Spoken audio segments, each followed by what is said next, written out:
কাবা বলবে পূর্ব দিক থেকে দুইটা ও ডুব দিয়া পশ্চিম দিক থেকে ওঠো।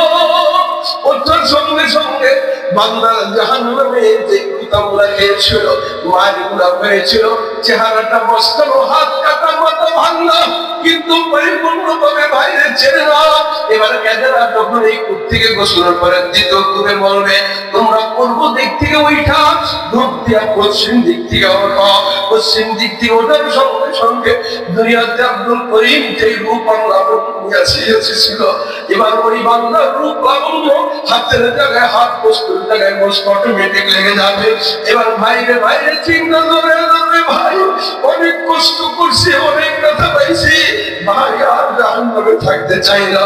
রব্বে কাবা বলবে বান্দা 3 নম্বর কূপের ভেতরে ডুব দাও।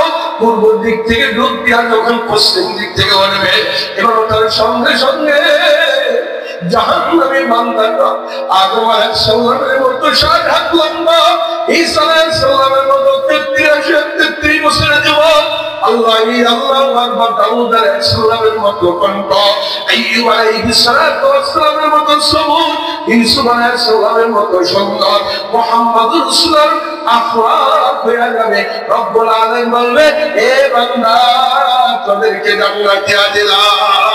আল্লাহু আকবার। আল্লাহ তাআলা বান্দাকে পুরাই পুরে জান্নাত দিয়ে দেবে। সরাসরি জান্নাতে যাওয়া, পুরা জান্নাতে যাওয়া অনেক ডিফারেন্স।